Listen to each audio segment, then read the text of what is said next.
This small wooden level was used by my grandfather.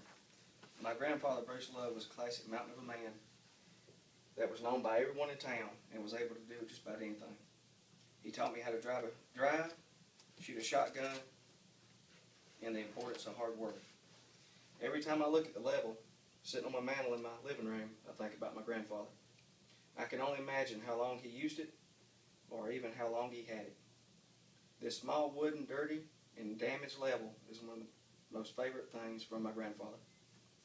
His level is only 12 inches long, an inch wide, and 2 inches tall. Its small dimensions make it fit perfectly in your hand. He, on the other hand, was close to 6 foot tall and would command attention when he walked into a room. It is made of a light wood, probably pine. If you pick it up, it feels light as a feather. Today's levels are made of plastic or aluminum and are a lot heavier than this old one. About 3/4 of the way down the length is a hole drilled through the body of the level. Inserted into the edge of the hole is a small glass cylinder filled with what I assume to be oil. The glass cylinder is almost filled all the way up with a liquid so that there's a small air bubble left inside. That's how the level works. When you hold it on a surface, the air bubble inside the cylinder will move into the middle of the cylinder in between two marks printed onto the cylinder. There's also a second glass cylinder filled with the same amount of liquid inset just into the edge that allows the level to be used either horizontal or vertical. My grandfather, for a lot of his life, worked in an ice plant in Cedartown. He actually made ice and delivered it to the customers in town. Some of the equipment in the plant was fueled by coal. I can remember going into the ice plant and there being the black coal dust everywhere. There's no paint visible on the little level, but covering it is a light film of the fine black powder that's finer than flour. It won't completely rub off, and it's now part of that level. Every time I pick it up, I get a little bit of that powder on my fingertips. Through the film of coal dust, you can see the natural grain of the wood shining through the dust.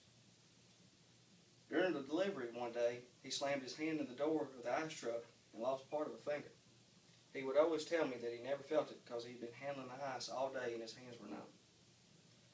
The level is beat up pretty bad also. I try to think that when it was new, every corner of it was straight as an arrow. But every corner is worn and both ends have been rubbed almost round with wear. There is not a surface that is not dented or scratched. There is no telling how many times it was dropped or thrown into a toolbox. With it being made out of a softer wood, it is amazing that it has lasted this long. Today's tools, you're lucky to have one to last for 10 years before its breaks are unusable. Despite the damage, it still works. My grandfather must have taken good care of it for all those years. The level is a byproduct of its environment and my grandfather. My grandfather was a man of little belongings, and his tools are some of the only things that I have left from him. My grandfather taught me a lot.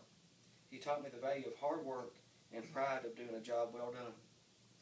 I feel that this little level tells me the story of how hard work won't kill you.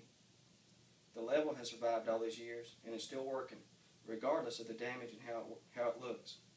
It stays on my mantle at home as a reminder that hard work and bruises will be rewarded with success and respect.